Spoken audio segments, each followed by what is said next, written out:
निंदक नियरे राखिए आंगन कुटुम छबाए, बिन पानी साबुन बिना निर्मल करे सुभाए।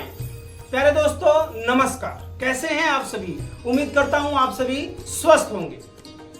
कबीर साहब की बहुत ही प्यारी वाणी, बहुत ही एक अच्छा दोहा कबीर साहब ने बताया कि हमें अपने जिंदगी में क्रिटिसिज्म को किस प्रकार से फेस करना चाहिए।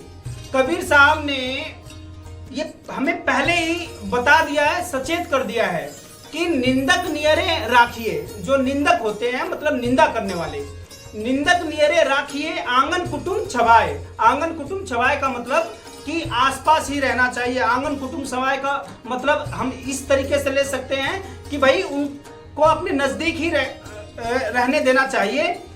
आंगन कुटुम छबाए और बिन साबुन बिन पानी के मतलब वो जो हमारे आचरण में कोई भी अगर मतलब हमारे व्यवहार में कोई भी गलती होती है, कोई भी उनको फॉल्ट दिखता है, तो वो हमें किस तरीके से बताते हैं, वो हमें बताते हैं इसलिए कि भाई इसको तकलीफ हो। लेकिन अगर हमारे आचरण में कोई गलत चीज है और सामने वाला कोई बता रहा है, कोई निंदक है, निंदक का यहाँ पे ये लिया गया है कि भाई कोई क्रिटिसाइज कर रहा है। और जो क्रिटिसिज्म होता है that can be positive and negative. देखिए पॉजिटिव और नेगेटिव क्रिटिसिज्म जो होते हैं दो प्रकार के होते हैं, और आप इतने समझदार तो होने चाहिए कि आपको मालूम होना चाहिए कि भाई जो सामने वाला हमारी निंदा कर रहा है पॉजिटिव तरीके में है या नेगेटिव तरीके में है। यदि नेगेटिव पॉजिटिव है, भाई आपको किसी ने आपकी गलती बताई और आपको मालूम है कि सामने वाला जो बता रहा है, और दो वो ये बता रहा है इस तरीके से हमें बता रहा है कि भाई हम हर्ट हो जाए, हमें तकलीफ हो, लेकिन यदि आपको मालूम है कि वो कमी आप में है तो आप उसको ठीक कर लीजिए। समझ में आ गई बात।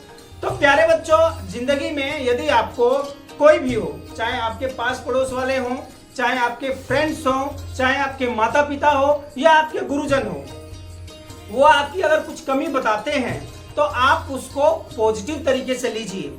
आपको किसी ने बता दिया कि भाई आपका मैथ्स तो कमजोर है, तो मैथ्स कमजोर है तो इसका मतलब आपको टेंशन नहीं लेना है, आपको अपने मैथ्स के ऊपर क्या करना है, काम करना है। आगे बात समझ में। तो पॉजिटिव क्रिटिसिज्म और नेगेटिव क्रिटिसिज्म आप अच्छे से समझ लीजिए। तो कबीर साहब जी ने बहुत वर्ष पहले ही बता दिया था कि अगर कोई हमारी निंदा करता है तो हमें स्टेबल होके पहले देखना चाहिए कि भाई सामने वाले ने कहा कि वास्तव में हमारे में कमी है क्या। कोई अगर हमारे में कमी है तो उसको सुधारने का प्रयास करना चाहिए, अपने आप को एक बेहतर इंसान बनाना चाहिए।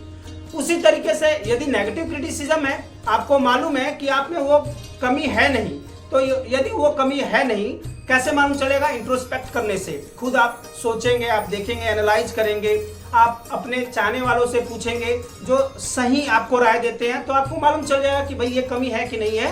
तो आपको टेंशन लेने की जरूरत नहीं है, क्योंकि समाज में सभी प्रकार के लोग हैं, हमारा अच्छा भी चाहते हैं और हमारा बुरा भी चाहते हैं।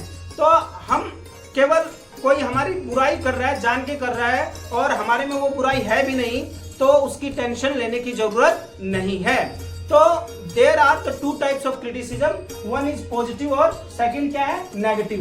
तो हमें ये मालूम होना चाहिए कि पॉजिटिव क्या है और नेगेटिव क्या है। तो कबीर साहब की इस जो दोहे हैं उसको आप ध्यान से अपने दिमाग में हमेशा ही रखिए कि कोई भी अगर हमारी निंदा करता है तो ये ऐसा बिल्कुल नहीं है कि हम भाई स्ट्रेस में आ जाए, तकलीफ करने लगे, उसको गाली देने लगे और उससे दूरी बना लें। नहीं, यदि हमारे व्यवहार में ऐसा कुछ है, if we are lacking somewhere, तो हमें उसको शुद्ध करने की जरूरत है, सही करने की जरूरत है और अपने आप को एक बेहतर इंसान बनाने की जरूरत है। तो प्यारे बच्चों और प्यारे दोस्तों, मुझे उम्मीद है कि आप मेरी बातों को समझ रहे होंगे।